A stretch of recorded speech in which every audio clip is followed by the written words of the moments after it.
Hey guys, welcome to Lorcana. As always, I'm your host Josh, and I'm with my lovely co-host Dan. But we have a new addition today. So, I know last week we had a special episode. We had our ladies in Lorcana, local ladies in Lorcana, do a ladies' night. Yeah, do a show for us. That required a dance as well from me. And people really enjoyed that. So we've decided, given that she normally sits behind the camera and shouts at us anyway, and we all seem to quite enjoy that as well. My beautiful wife is going to be joining us from now on our podcast. So say hello, Charlotte. Hello, guys. As you can see, we're in the same place that the podcast last week was recorded. This is one of our two recording venues. So this one's at my house, and the other one that we've used a few times at Dan's house. Yes. But what is important, the most important thing is they both have corners. So Yeah. we're still covered. we're still the little corner. We're still a little corner. Yeah. We're all good. We've got a bumper podcast for you today because It's been a minute. it's been a really busy 2 weeks. Yeah. I was at Lille. Yeah. Then I got back and we did UK Games Expo, We did. and then we've had Lawcast. We had Lawcast. We've got tons, Literally yesterday. So Yeah, we've yeah. crazy. a whole tons to bunch. talk about.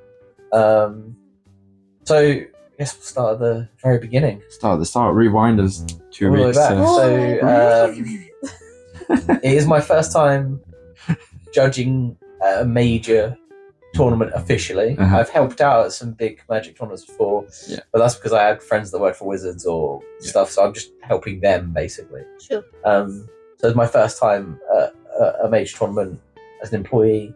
There were lots of learning experiences for everyone because it was the first one. Yeah. You know, there was a issue with Melee at one point. Like things went down. People didn't have answers to certain questions, Yeah. and all of that really was because it was first time jitters. I was here in England still running our local, and the amount of times Melee was like reconnecting to server. Yeah. The connection Oh yeah, lost. we were struggling to just just like- figure out who was against who, and in the Yeah. end, you just went right. You're against you. You're against me. You will do it this way. So yeah, We I've got got some more stories that I'll elaborate on what some of those issues were. Yes. But the thing I want to say is overall, I had a great time. It was a Good. really good weekend. I really enjoyed it. Mm. I met a lot of really great people. Shout out to the Deck Tech team, which is what I was part of. It was great fun, and the staff were all great. The hospitality was great. We all went on a staff meal Friday night, and that was really fun. And I also got to meet some of our fellow content creators and have a bit of a chat with them and properly introduce ourselves, because I know we've talked to them before a few times, but it's a big difference between like our little icon pops up and is talking to their little icon Yeah. on Instagram compared to, by the way, hi, I'm actually here. And like ours is just a castle.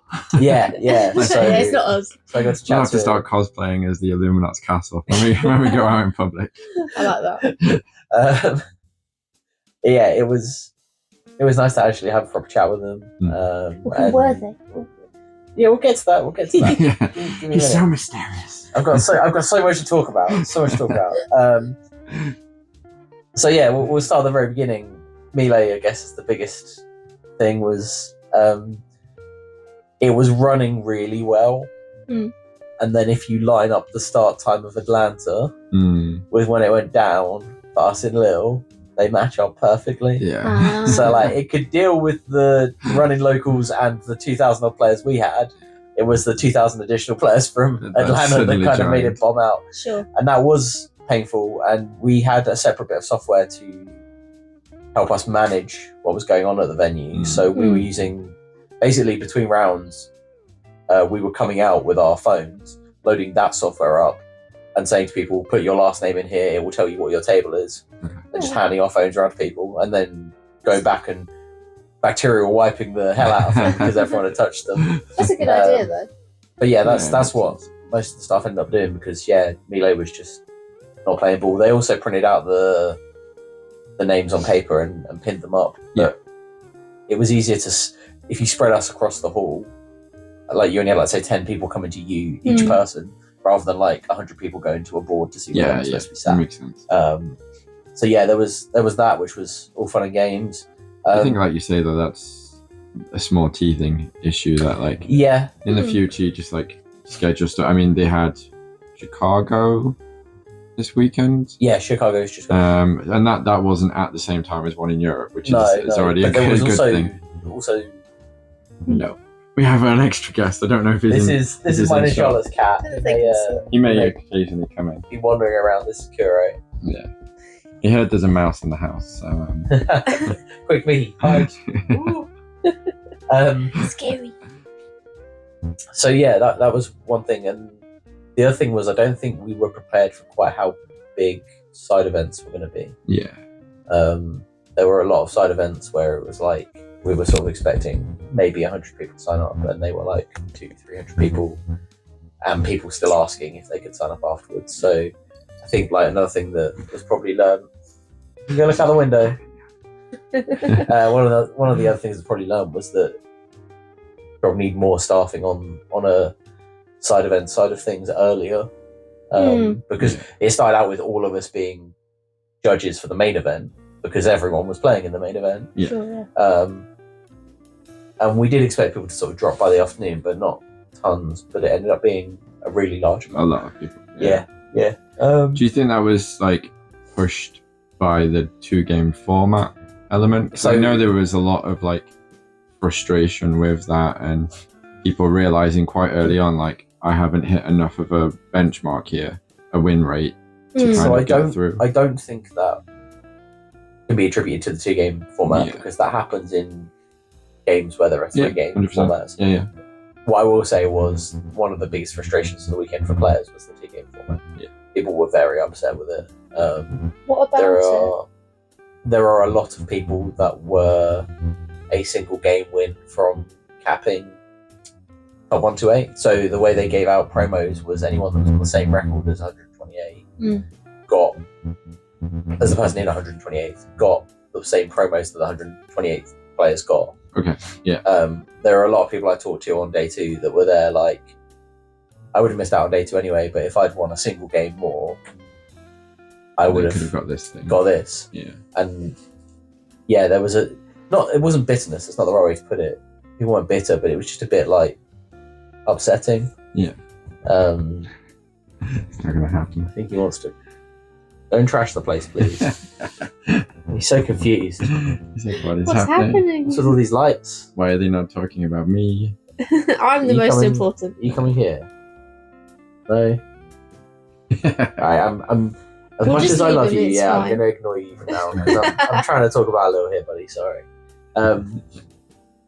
So, where was I? Yeah, 2-game format. 2-game format. 128. Yeah, top 1 to 8. There are a lot of people that had like, I want to say bad beat stories, but they weren't even like that. It was just like, it's really disappointing. The feeling of like there was nothing else I could do because they can't leverage. Like a lot of people need a single point, right? And it's like that's the difference in the double win, the single win, like that 1 point, and knowing that for some people their opponents weren't even playing for like even getting close to that, and knowing that your opponent's taking a win off you, so essentially taking 4 points off you, but they're not looking to be in that sort of pool, that sort of area, I think was upsetting for a lot of people. Okay, I can see that.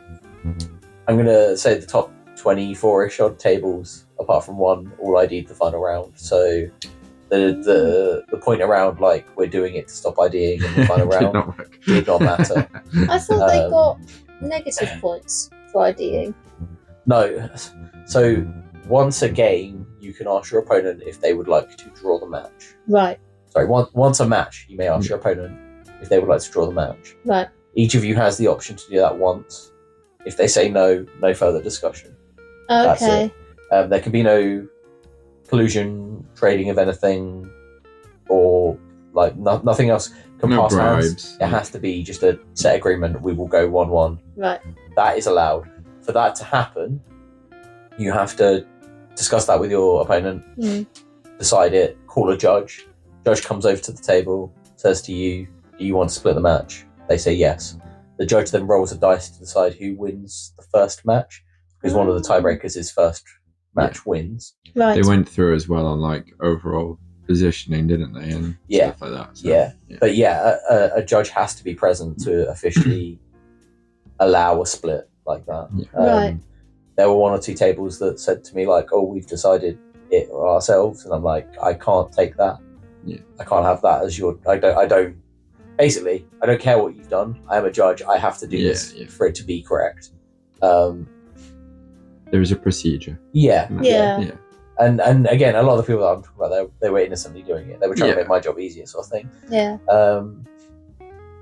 One thing that I was really shocked on, like I said, I was on the deck check team, and I'm sick of seeing any card in Ruby or Amethyst. Like, I just saw a deck so much. Saw a lot of green as well. There was a lot of green before the rise of Bucky. There was still a lot of and green. Diablo. Yeah, there was a lot of green around. A lot of emerald. But what I was really surprised at was like I thought it was the big first event and everything would be fine, and it wasn't. There were issues, and 90% of those issues were mistakes, or we had a few like card sleeve split and stuff throughout the day, which like is long play. But there were 1 or 2 big, proper, serious issues. I mean, I can't talk about them too much or properly because it's kind of part of the job, but I was surprised that still happened. And it was interesting to see how it was dealt with. It was great learning. A shout out to the 3 head judges. They all taught me stuff separately throughout the weekend. It was really great. It was really nice to see Imogen. I know her from Magic a long time ago, and I believe her local card game store is where my brother plays now. Okay. So when I bumped into her, like straight away, she was like, "Oh yeah, I see Connor quite a lot." So it's just kind of cute, like small. The card game space is pretty small. Pretty small world. Really. It's like these little bubbles of communities, and like they sometimes intersect. So that was pretty cool. And just I also want to give Lou and Reese from our local community a shout out. They were both at Lille with me, and honestly, Sunday night I was dead. I was dead to the world. We were so busy. The first day, because we had issues with Melee and that, we overran by a couple of hours, so we ended up working like 7 till 10 or 11 or something silly like that. And then the next day, again, we started around 7:30ish, finished around sort of 4 or 5ish. But that was sort of like with players, we still then stayed and tidied stuff up and sorted stuff out. So by Sunday evening, I was like a dead man, and they basically carried me back to my hotel, made me come and get food with them, and I wouldn't have survived. I would have gone home on Monday if it hadn't been for them. It really helped me over the weekend. And I got a sleepy call from you of like, I'm struggling to stay awake at like 10 o'clock at night, and I was like, okay.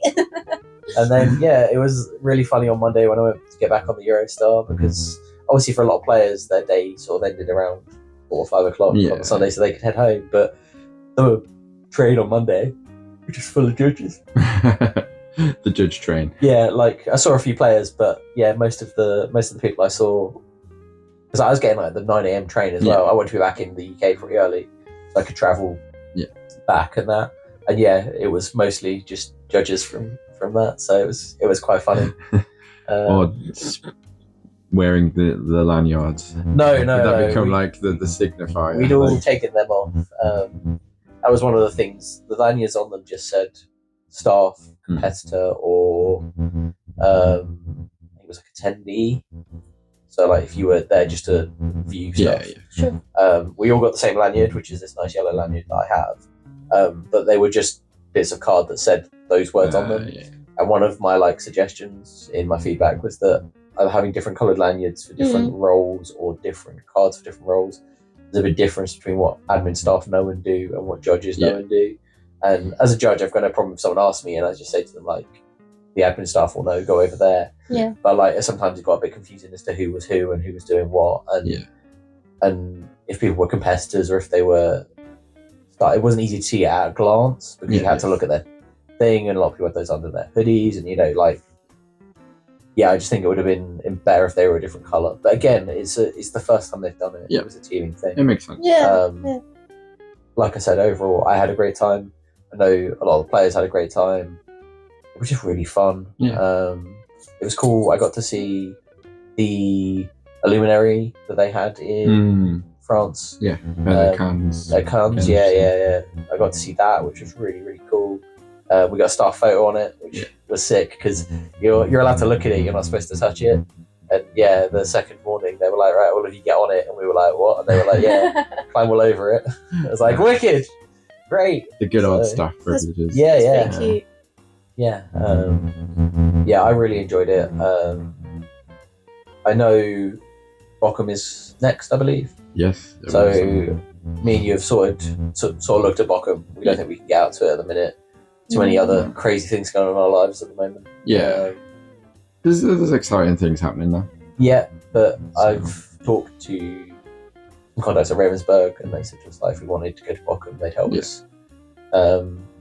Make sure we get like a social media ticket or something like that. So that's cool. Birmingham will definitely be at. As I said, Bologna is after that, and I'm away that week, I believe. I think we're actually possibly both away together, so that won't be happening. So the next time we'll be going to one of those is Birmingham, mate. Yeah. I'm really excited for Birmingham. I'm really hopeful. Yeah. For some, I don't know what I want to do right now. I don't know if I want to judge. I don't know if I want to content create. I don't know if I want to go as a competitor. I'm like, so many options. Yeah. I'm just so excited about it. Yeah, I'm very firmly in the camp of going as a competitor and seeing what happens and doing side events and everything after that if needs be. But it's fine. So you do that, you play, I'll take pictures and do the content, and then you can be the judge. Yeah. What a great trio we are. We cover all the bases. One of the funniest things at Lille was a lot of my judge calls were two French competitors asking for a French judge because obviously all three of them understand the language better. It's easier. But like a little while into the first day, I got a judge call from someone that was English, and I was walking away as I got the call. So I turned around, walked up to them, and realised it was Stefan, who won our store championships. And I was like, I can't give you a judge ruling because I know you. Give me 2 minutes, I'll go find another English-speaking judge. It was quite funny. Like all morning, I've been delaying judge calls or like relaying judge calls to French judges, and then I finally thought, like, I've got one, I can do one. It's like I already knew, so I couldn't do it. It was so funny. So you can't be biased. Yeah, Lille was great. I really enjoyed it. Advice for players, I'd just say, like, it is a competitive scene. Yeah. There were a lot of people that I talked to on day 2 that were quite jarred by how serious a lot of people were taking it. But like the serialized cards and even the let it goes and that, they are worth a lot of money. So there are people there taking it that seriously. But a lot of those people on day 2 that I talked to about that also said they'd love playing side events. It'd been so much the opposite. I mean, we spoke a long time ago, didn't we, about side events and that we hope to do in them, and we both said like some of our best memories have been doing from side events. Different things. So the prize wall at the end of the weekend was flooded with people. The queue was like 100, 200 people long. It was insane. Wow. So if you're going to go to a DLC, try and get some prize tickets early and get to the prize wall early. I didn't see too many people posting about the hats. They weren't there. Were they not? Were they just in Atlanta? No, they weren't there. They were just in Atlanta. We're hoping we'll get them for Bochum. Yeah, Birmingham as well. Birmingham. Yeah, but there was some really cool stuff on display at Lille, like the play mat, and that they had that all up on the wall, or they had a bunch of Kalax units with stuff in them. They had one of the serialized cards out, so you could see that. Like, it was really cool. We saw that it had like a thing where it said "Don't zoom in on any individual card" sort of thing. So then all people had done was take a picture from afar and then crop it down to just like the serialized Mickey. So it was just like these blurry versions of it circling around the internet for a little bit, and then they just put the one up on the streams. So the people I got to meet, so I met Lorcana player. He was really cool. I also met Specky and Dylan, who are obviously casting that event. So on the end of Saturday, they had finished casting, they came out, had a catch up with them, just sort of introduced that I was behind, one of the 2 people behind the Illuminati symbol. And it was, they're both really nice guys. Ended up bumping into Specky again a week later, but we'll talk about that in a bit. And they were just both really lovely, both down to earth, normal guys. I really enjoyed chatting with them. And looking forward to working with them in the future, hopefully on stuff. I also saw Matt. Yes. Matt was there with his lovely partner. Saw them a couple of times, chatted with them, had a good laugh. It's quite funny because, again, I was talking to someone about the fact that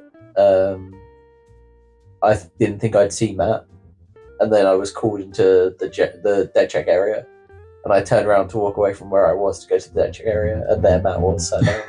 So I was like, I'll be back in a few minutes. And he was like, yeah, we'll wait for you. We'll have a chat. So we had a good catch up, had a good chat. Alice was there signing, and I think Alexia was there as well, because I believe they all went out for dinner that evening and had an artist's dinner, which sounded really, really nice. But I got to chat to Matt, and I chatted to Alice a bit as well. She was really lovely. She signed some cards for the staff, which was really nice. So I got my Enchanted Alice signed. Yeah. An Alice cool. Alice. I have an Alice. Yeah, it says Alice on it. That made me really happy. But I also talked to her a bit outside of her signing for us, and just sort of said, like, we know Matt quite well, and it's really nice to meet you. She's very shy, bless her. She was absolutely lovely though. Yeah, so it was a star-studded weekend for me, because all of that was happening between me actually working a job, being a judge. So it was busy. It was and full long on hours as well at that. Yeah, there were teething problems, but honestly, I wouldn't have missed it for the world. It was so much fun. It was so good. Yeah. And I cannot wait for Birmingham. Yeah. Right, I should probably you two do a bit of talking. Well, I mean, speaking of Birmingham. Yeah. Because Games Expo was actually in Birmingham. What a segue. I know, right? I'm so good at this. This is why she's this side of the camera. Games Expo was actually in Birmingham. It was, yeah. So, for those of you that don't know, UK Games Expo is every year for a weekend. Yeah. They take over.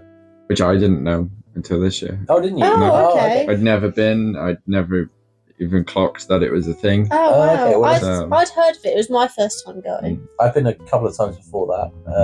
But basically, they take over a slice of the NEC, because the NEC is split up into lots of different halls. So they take a few halls. A big slice. And board game developers, board game manufacturers, and artists, and little independent stores, people trying to launch board games. Basically, everything. They all cram into this big hall, along with a bunch of space to play board games and card games, and everyone has fun. So we went along. We bought a lot of board games. Me and Charlotte, Me and Charlotte bought a lot of board games. Chat with some of the Ravensburg guys. It was good to see some of the people that I'd met in Lille again. But then we spent a good half of our day over with you, because you were doing something completely different from us. I was. So I went purely because there was a Lorcana tournament. It was Ravensburger sponsored, so it was an extra £5 to enter, but you got 3 booster packs as part of your entry. And you could win one of the special playmats, the 2024 promo playmat, I think they're calling it, or challenge convention playmat. Okay. It says 2024 in the corner, It doesn't does, it? yes, It's really Which pretty. I think has been made possibly specifically for me and Charlotte in mind, because it's got the Alice on it. well, like 2 of the 3 characters are from my 2 favourite movies. Yeah. Another one is from Charlotte's 2 favourite movies. It's it's just everything I love. It's really pretty. I was kind of sad. I like the one they did last year, but that was even more exclusive. Yeah. And even finding pictures of that one on the internet really hard. It's really difficult. But they do exist, and I'd seen it a little while ago, and then when they showed this one up, I was like, I like it, but not enough to because a few people in our community, we realised that I think it was 14 of us went in the end, and it wasn't pre-planned together. We just sort of it was 3 people were oh, we're going, and then it was oh yeah, us 3 are going. Oh yeah, us 3 are going. It was really funny, because we were over by the regular stand chatting to people, and one of the staff said to us oh, we've got a tournament in a minute. It's 36 people. And I went to him, a third of it is our community. Yeah. And it's what do you mean? I said, a third of the people playing right now are from Nottingham, from our store. And that was just really nice that, people, we all got together and we all sat together at the initial, sort of thing. I think a few of us ended up playing each other sort of, round 1. I didn't play any of our community throughout my little run. Okay. But yeah, it was really good fun. I don't get to play too much now. What's it like playing Lorcana? It's great. I haven't done a big like the last tournament that I did was the Floodborne one at Sanctuary, which was like, it was before Christmas. Yeah, that was December. That was a mid-December 17th, time. 15th, something like that. Yeah, something like that. And yeah, so like I have not played, because I didn't do set champs or anything, because we were busy around that. So I've not played in a big tournament, and only like sort of casually against people in our league when I have to like drop in for stuff. You played release events, haven't you? I played release events. That's a different colourfish. Yeah. It's sealed. It's, yeah. So I had no idea what to play. I don't play Pixelborn, and like we'd been so busy with release and everything else, like I'd been out of the sort of loop of what was hot right now. So it got to Thursday night, and I went to a friend's house, and we were like building decks, and he was like more into Pixelborn and stuff. He's like, right, this is what I've faced against, this is what I've been using, and this and this and this. So I tried a few different decks out, and being Sapphire lover that I am. Stop being noisy, mister. He's trying to get in the bag. He's going in the Disney bag. In you go, buddy. It's fine. Yeah, so being a Sapphire, he will. Yeah. We'll just fall asleep. And there's some more years in there. It's just climb on. We'll start. Yeah, being a long-time Sapphire player, I was convinced to take Ruby Sapphire instead of my usual beloved Sapphire Steel. Oh, no, he fell out. No, not quite working for you, bud. No, he's off. And yeah, it was good. Going into lunch, I was 2 wins and 1 loss. Most of the other community were the flip of that, so they dropped out and went to explore the expo, or they realised that if 8 of them, 8-person tournament, they realised if 8 of them did a side event tournament, then one of them was definitely going to get the mat. Play mat. And I kind of like that. Yeah, and it was like, okay, yeah, that makes sense. Yeah, So me and Corey, I think, were the last 2 standing at that point. And then I hit a Emerald Steel deck, and it was this guy who like sat down in front and rolled out a Stitch Champion playmat, and I was like, this is going to go one of 2 ways. And set 4 was legal for that, wasn't it? Yes, yeah. Set 4 was legal. Weekend when set 4 was legal, so it was a set 4 meta. Yeah. So then I saw a bunch of Buckies and Diablos, and that was a swift loss. And I was like, okay. And then the next round, it was Emerald Steel again. And all of a sudden, my only 1 loss so far that day had also been Emerald Steel. So I was like, this is fair. So in the end, I went 3-3, and all 3 losses were to Emerald Steel. And it was just, I think the build that I took of the Ruby Sapphire, I needed more of the legendary Sisu to deal with it and shift. And I just not played the matchup enough to... Yeah, I mean, that's one of the reasons I was saying about it being the first weekend, because didn't really know. I think there'd been 1 tournament before that. There was probably like 1 big tournament. I think there was a 10k the weekend before. Yeah, I think so. And we see like a lot of deck lists from that, but that was really the only meta report that we had. So yeah, it was hard to know what was going to be there. Yeah. Like I said earlier, I'll mention Specky again. Yeah. Specky was there playing. Bumped into him. Had a good chat. He had a good run with Steel Sapphire, which actually made me be like, I should have stuck to my guns, stuck to what I know, and brought that. But I had a lot of fun. I liked the Ruby Sapphire. It was just a lot hinging on either Tamatoa wins or like getting the Sisu, getting the dime, getting a Sisu to remove their stuff, and you keep that tempo up. It was good fun, and it was just really nice to be in that environment again. Got a nice little book to record all my lore in, like just a notebook from Tesco. But again, Corey, he's really picked up arts and crafts at the moment. Yeah, it's really I think like giving him my sewing machine. He can make bags if he wants. At the moment he printed off like the enchanted Scrooge and stuck it on the front for me and like I don't know if it was like a laminated or like book covering sort of thing. Yeah. But that was really nice. And then he's like started making these little key rings for everybody, hasn't he, and stuff. So yeah, it's really nice. And like I think just the community and finding little like projects like that they've been doing. We've also said really cool. We want to look at getting some Illuminati stuff like pads, don't we, and pens, because obviously at big tournaments you can't use your phone or anything, and it would just be useful.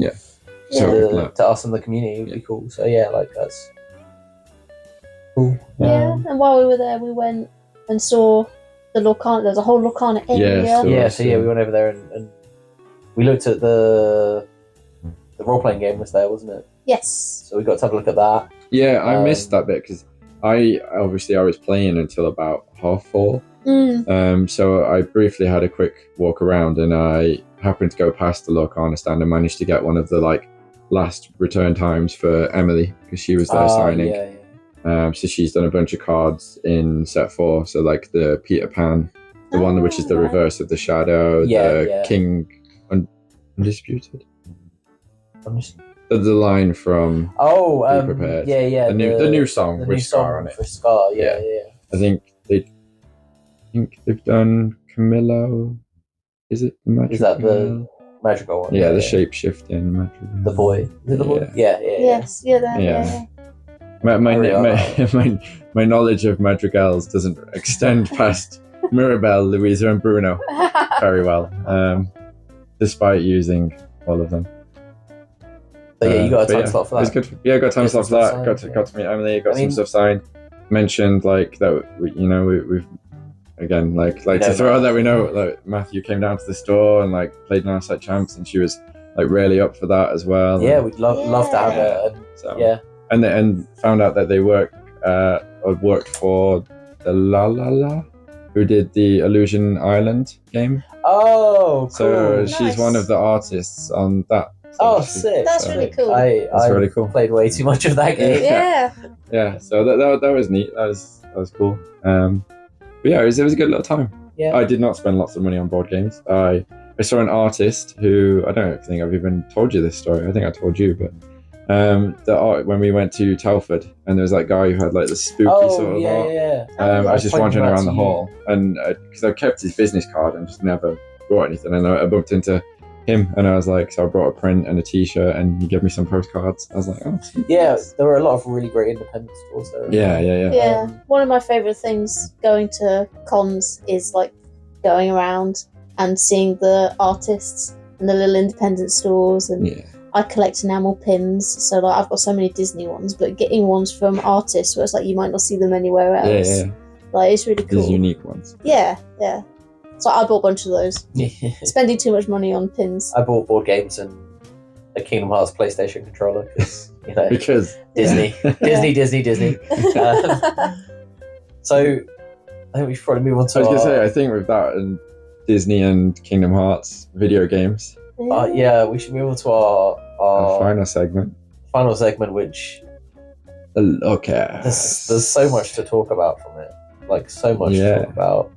The first Wreck-It Ralph, finally. Wreck-It Ralph cards. Yeah. So excited to see those. Yeah. Can't wait to get some Penelopes. Get her in a race car. There seems to be most of like the racing gang. Like. Yeah. So I'm excited for the I can't remember what they're called now. Like the bugs. From the main game. The mecha. I hope they just one where it like spawns tokens. I want the like gumdrop spectators. Yeah. There's gonna be some good stuff. The Mentos volcano is a location. Oh, that's a great idea. I love that. That would be good.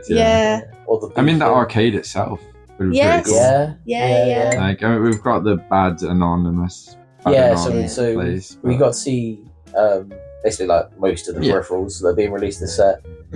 Massive shout out for releasing the sleeves that the backs are just Lorcana card. Like I'm so happy about that. Yeah. So many people have wanted that for a while. Yeah, I'm so happy about that. And the folder. And the folders, 9 pocket folders. It was great to see all of that stuff. But the thing that I guess most exciting was cards and story. Because we've talked about the story a bunch as well. I think the biggest my tinfoil hat. I should have brought that stuff. I think the biggest thing that I saw immediately after that was the amount of like people that were making memes being like, oh, it sounds like a Pokemon set, and like, can I copy your homework? And I was just like, you're limited with like some words you can use. But it's pretty close. Like I read it and straight away I was like, I suppose there's a Pokemon set called that. And then Amy later like messaged me and was like, this new set's called this, right? And I was like, she's like, that sounds really like this Pokemon set. And I was like, that's it, yeah. I knew it sounded similar. It's just, all the other ones have been very specific. And so it makes me wonder how specific is this going to actually be in the end? It's more general, isn't it? Yeah, It seems it, yeah. But It feels like before they were very much focusing on, like you say, ink, Floodborne. Like, do you know what I mean? Yeah. Like those kinds of things that relate very much to like the game, and if you play it, then you know. Yeah. Whereas this does seem a bit more, like you say, generic almost. Like, but then maybe that's what they're going for. Like, that they pointed out the like to try and get more people in the that maybe wisps wouldn't. in So to say, Kristoff's card. story-wise, we've got some hints. So we've got the wisps in there. We're supposed to be on the Illuminary celebrating with all of our glimmers that we defeated, Ursula. And while that is happening, there's sort of two story threads running in the trailer. So you've got the one where the Illuminary is starting to fall apart, and Merlin brings up like a picture of what it looks like, and it kind of looks like it's sick. Yeah. It looks like it's a living creature and it's ill. And then like the other one, you've got Marvin, I think is the character, or Martin, one of the two. The musician character. Yeah. He's got like a guitar or a lute. He's a bit afraid and a bit shy to go on stage and perform. And while they're trying to find out what's happening to the Illuminary, he finds a magical guitar, sort of plectrum, I'll call it a medal. He wore it. Yeah, and he puts that on, and then he goes on stage at the end and performs. Yeah. So those are the two sort of like plot lines we've got. I don't know how much those two will link across. And obviously, we've not got any sort of solid story to know if they're related or not. Is it like, again, tinfoil hat, but like the initial ones seem to follow Shanzei first. Yeah. And they've taken a backseat, and it has just been this other character with that, because they were the one that released Ursula as well from, or at least opened the like cursed law book sort of thing. So one thing I'm wondering is if that's why they're a bit nervous, because they don't feel like they should be part of the celebration because they caused the issue. Oh, and this arc might be more about them realizing that it's okay to make mistakes, and as long as they grow and learn from them. Getting redemption. It's also a nice sly way of Ravensburg to be like, yes, this was a party because you beat Ursula, but also it's 1 year of Lorcana. Not that we know or anything. Yeah, like just a nice little way of like celebrating both things. I think it's quite well planned in that regard. So I'm going to go tinfoil for a second. Go for it. I think the Illuminary, when it's shown, looks a little kind of drowned, a little watery. And what I'm wondering is if, because you see the hex crown. The Hexwork crown. The hex, yeah. I'm wondering if like bringing that aboard might have tainted the Illuminary somehow. So like even though Ursula was defeated, she had like a fail-safe plan, or like a backup, so that even if she was defeated, we get punished. Yeah. And it could be like trying to undo the spell that's on the crown to save the Illuminary. But that's just, that's my tinfoil moment. Something I noticed and thought about. Now let's get to the important stuff. Food fights. Food fights. There's food fight cards. I hope that is a gimmick. If there's an actual action like food fight. If it's the Fab 5 or like Fab 7. Oh, and like there could be like items that are food. Like this feels like the perfect time to get Chip and Dale. Yeah. I mean, they do mention that Goof started the food fight. Yeah. And Chip and Dale. And we haven't had them yet. I mean, surely the DuckTale boys have got to be there, right? It's a food fight. Like food fight. Huey, Dewey, Louie are the kings of that kind of thing. Yeah. And just like proper classic Disney characters, like, because we saw most of them in the trailer, and like whenever they have done these trailers, things in the trailers have been cards. They're card art. So even when we had the very first trailer for Ursula's Return, we saw the Musketeer Mickey, we saw the new John Silver, and stuff in the promo art. So like we're getting a new Basil because he's got a different. He's got a proper Sherlock sort of inspired outfit. So we're getting a new Basil card. We saw Krong and we got that card confirmed. It was like, was it Sleepy or Grumpy on the door? Yes. In like a different outfit. So that's probably going to be a Dreamborn or Floodborn version of them. So yeah, I think any character we have seen properly in the trailer is a safe bet that we are getting a new card. You see Donald, you see Goof, you see Mickey, and that's where the food fight room is. So hopefully it'll be. Yeah, it'll be. You said the 7, so is it not it's 6 or 8? It's been the Fab 5. I changes between different people. Because you got Mickey, you got Mickey, Minnie, Donald, Goofy, Daisy, Pluto. That's the 6 that I always think of, and then Chip and Dale are the next 2 that kind of get added in. So for me, it's a 6 or an 8, not a 5 or a 7. Yeah. See, like I feel like I'm going to be controversial and say like most of the time I leave Daisy out. I think that a lot of the time, I think people do leave out Daisy and even sometimes Pluto. Yeah. But yeah, I think if you go Fab 5, it's got to be. Well, the original Fab 5 are Mickey, Minnie, Goofy, Donald, Pluto. Those are in the Disney loreverse. Disney canon. Yeah, Yeah. they are known as the Fab Yeah, the 5 original because five. the original. Poor old Figaro never gets counted. What about my boy Oswald? Oswald. Oswald. It didn't start with a mouse. It started with a rabbit. Started with a rat. Almost. Stop bringing that up, right? It never happened. I didn't say that. Oh damn. I mean, I'm really excited for they're re-releasing Epic Mickey, and that's got Oswald in it, so I'm very excited to see him again. Yeah. But yeah, I mean, it'd be a perfect time. Drop Oswald in this one. I'd love an Oswald. Oh. There's like 5 or 6 characters that since the start I've said to Charlotte, like these are the people that I would love to see in the game, and he is one of them. Yeah, I was going to say, the other one's this boy. That boy. Then there were ones that like I wanted but didn't think I'd ever get. Jim Hawkins is one of those, and John Silver, I never thought I'd get those. Yeah. There's some that I thought like I would get, but I wasn't expecting to wait this long. Yeah. Like Mushu.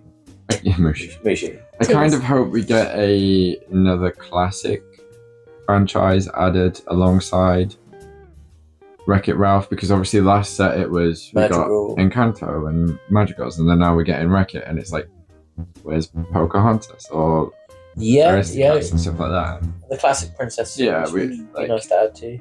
Yeah. just more on those lines. But it's still very, very early days with this set. Like we've seen a bunch of Wreck-It Ralph cards now because there was a load more. So we had a on the bunch of Wreck-It website Ralph, a bunch of Frozen. We had You're Welcome. Yeah, because it's Frozen 2 as well. Yeah, it's Frozen 2 that Yeah. they're mostly focusing on. Yeah. And you said there's the Kristoff card where he's got those orbs around him. Yeah. So another story beat we got told is that like the glowing orbs are something. Yes. So yeah, that's another story beat that's really interesting. We got the little salamander. We got the salamander, yeah. Was it Bernie? No. I don't know what he's I can't called. remember what they called him now. I'm going to put my hands up here and say I've never seen Frozen 2. I've seen it once. And Same. Someone went to the cinema to see it. Look, I did not. I saw Frozen a bunch of times at the cinema. We got 3 films. I was like, why not? I like some of the songs a bit better than Frozen 1, but the Kristoff Into the Woods one, I was like... Is it like I was out with that. Into the Unknown one? Yeah, Into the Unknown's good. I actually really like that song. It's like well put together. Yeah. Like, from a musical viewpoint, it's a really good song. Yeah. But yeah, I've never watched Frozen 2. I'll be honest, I'm just not. Like, it was fine. Like, yeah. You're not missing much. Oh, that's going to get some responses. You might not be on the sofa next week. You might be gone. They're like, get her out.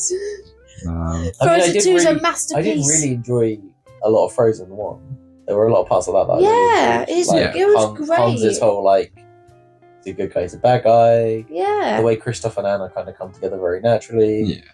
And of course, Marshmallow, the giant snow monster. Like, who doesn't love that? Like Olaf, like he's amazing. And we like the little shorts that he has on Disney Plus. Like, oh my god. Yeah, watch the Olaf shorts. They're so good. Great. I mean, my mum is a school teacher, and she's one of the reasons I love Disney. But her love of Olaf is like never ending. Like she has Olaf bath towels. She has like Olaf plushies. Like. She hasn't bought into a Disney franchise in a long time, but Olaf just was it, yeah. So it was such a cultural. I mean, it's like 10 years. No, I think we've already got. Is it 10 years this year? Or was it last year? I think it's this year. So it's like a big anniversary year for that as well. Yeah, I was looking at some Disney movies the other day and how old they are. It was making me feel very old. So yeah, but yeah, that was. After that, they played. The Luminous Quest, which was cool to see it being played. As someone who knows a lot of the rules of the game, I was shouting a lot at the screen at what they should be doing, which Charlotte found really funny. Just me sat there, why are you not playing that? Do this. I think just while we're on about playing and like doing things, like it was kind of nice to see we had the Pegasus in set 4. Whereas like if you use shift, your characters get evasive till the start of your next turn with that one, and that seems to be a gimmick they are bringing forward a little bit more. Mechanic. Yeah, like that's a few of the cards we got revealed were like, I think the Donald is if you shift, he like gains. No. If he shifts and your opponent has some amount of law, they lose law. And then if he shifts, is it 10? No, it's 6, I think. Because if he shifts, if he shifts, if your opponent has 10 or more law, he gains plus 6 attack. Makes him a 9/6 or something. Yeah, which is kind of nuts. I actually shouted at the screen when he appeared. I was like going, "Oh, that card's cool. Oh, that card's cool," and then I just went, "Donald!" Yeah. And so I was like, "You okay?" And I was like, "Sorry, I just really like Donald Duck. I got excited." And then we've got the Merlin. When you shift him, he can search a card. That's so powerful. Yeah. So powerful. And I'm really interested to see. It's going to be fun if he has a shift target in the next set, because the targets he has now aren't bad. Obviously, you've got like Rabbit, who you want to be on the board, then off the board, then on the board. You don't want to shift on top of him. The blue 3-drop Merlin, I think he has support, so it's not. Can you imagine the shenanigans with the goat though? Because if you're bouncing it, both of those cards will go back to your hand. Yeah, but I don't know because the goat is not the top card. I don't know if its ability reads. Yes, no, but it would still be able to like. You can play it again. You could play it again, yeah. And then but you're losing it. That's what I'm saying. I think you're losing out a lot of value on the bounce back part because it's not. Yes, because you're bouncing the Merlin and then they split when they get to your hand. Yeah. So it'll be interesting. But yeah, I mean, being able to search up any card you want. Oh, it's really strong. Yeah. So yeah, I think that's us for this week. Yeah. There's a couple of things for next week planned at the minute. We're probably going to look at the meta next week. We've restarted the meta reports. Yeah, we had one tournament at the store. Got on one obviously this weekend. Good turnout. Thanks to the Sanctuary guys for coming down. Yeah, thanks so much, and Ben for coming over to see us. That was really, really fun. Yeah.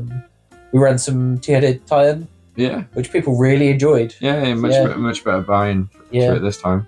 I was surprised about the people that were just running serious decks. We do try a few more tweaks on that one, I think. Yeah, we do try and highlight that it is supposed to be. I mean, I built 2 decks for it in case I needed them, and I was playing Brooms and Musketeers, and they were both really bad decks, but they were so themed. I loved it. I mean, the Brooms pulled it off one game for you, didn't they? Yeah. I played Brooms one game and won that. Yeah, it was a really fun format. Yeah. So we'll be doing more of that in the future. Hot takes. So I guess we'll start with the obvious one that I'm going to repeat for the entirety of our podcast series. There will be a Mushu this set. Just gonna say it over and over again until it happens. I'll even take an action card that has Mushu on it lighting fireworks. I will even take that. I've already had the last cannon.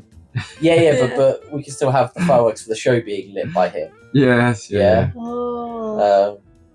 One thing I'm wondering is now this is when they do reveal a Mushu, and it is just Mushu, and then his like subcategory is fireworks professional or something. That'd be amazing. I love that. I don't know. I just thought so you'd be happy if he was even just like an item card, like an action. Or... I hope they fully troll you now, and it's just like. I'd love him to be a character. I'd like to at least see him on a card. Yeah. Because we haven't even had that, right? I'm not going insane. I'm not seeing. He's not. No. We've had the statue. We've had the firework. I mean, and the statue isn't even him. No, that's not his statue in the. But that's what I'm saying. We've not had an actual image of him, and I'd really like that. Yeah, I was just thinking of when he's like, your worst nightmare. Like, the shadow. Oh yeah. If a card to do with that, that'd be quite cool. Yeah, that'd be cool. My actual hot take. Come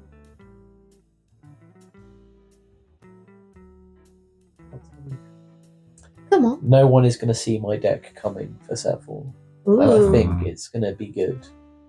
Wow. Can you tell us anything about it? Set 3, it was okay, but it struggled a bit in some places. I think set 4 gives me some of the tools I need. Okay. As a Ruby Steel player.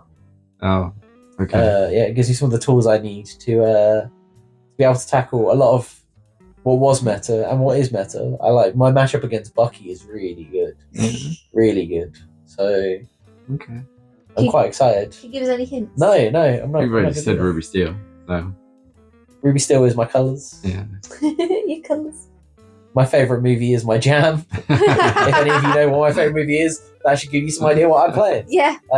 So yeah, that's my hot take. I think I'm going to post that list online a few times, see if someone actually good at the game picks it up and can run with it. Nice. Is it me now? Go on then. So Look at the pre-planning. This is always my favourite section. we hot tried, takes that are not hot at all. we tried take 5 minutes to work through what we're We actually tried going not to say. pre-plan this because we want to be like top of our head, something snappy. Yeah. But like so often, I just want to be like, we'll get this card or we'll get that card. There's no reason for it. It's all speculation. And I feel bad doing that to people. So I'm like, I've got to have a reason for what I'm saying. oh, okay, sure. Because You can just go speculation. Go Just for go it. speculation. I like Aristocats. You want to risk cat? Yeah, I love them. I want them to be a card or like a part of the set. I don't imagine they'd be Just an part. action. Yeah, At this point, you look at the shadows of the Aristocats. it's just like a piano in the distance, and I'm like, that's it. I mean, Just one card has a basically piano. what we got with Wreck-It Ralph, wasn't it? With like the action that we had This from is that. just him punching Just him the wall. punching Yeah. through a I say wall, this is like a piano with some paint on it. It's Yeah. like in a completely random card. Just the It's like- Gizmo suit as like a hint. The Gizmo Yeah. duck. Yeah. Like, Yeah. we'll just get Cat's piano. Yeah. Broken down house as a location. Oh, see, that's cool. See, we've already come up with great ideas. Go on, Dan. What's your hot take? We won't get a Mushu this set. That's my hot I've been take. How betrayed. dare you? I've been betrayed. We will not get a Mushu this set. The scandal. Yeah, this. You know what? We should make a bet on that. No, that will lose at this point. Yeah, no, I think no, now that we've said the You've fireworks seen it. bit, You've seen it on the podcast. It's happened now. it's Dan happened. has locked himself in. I'm going to bet you a box of set 5. A whole box of set 5. There will be a Mushu. I mean, now we've said the fireworks bit, I do think there's. I No, don't you know. can't back out now. You've decided to hurt me like that. You have to commit to this, Hurt me. to this, To hurt you. this bit now. There's not going to be a Mushu in this set. There'll be 3. You didn't let me finish. Yeah. Plot twist. There'll be 3 Mushus. That would make me very happy. Standard dream. I mean, we got it for Milo, didn't we? When here's Atlantis, we got like. Yeah. We got Oh, and they could, because it's a celebration, they could do like fireworks stuff and like have Mushu on some cards for this set coming out. That's literally what we just talked about. Oh, was it? I'm sorry. We literally had like a 5-minute conversation about that. Mushu fireworks starter. Like, Yeah, true. yeah. Everyone, my wife, who will be joining us from now on the podcast. I'm sorry. Well, with that, I think we're going to wrap up. Thank you so much for listening, guys. Can't even do that. Do you want to do it You now? did the exit, No, yeah. fine. No, you want to do the exit? Go on then, Dan, go for it. We hope you have a magical week, and we'll see you real soon. Thanks, guys.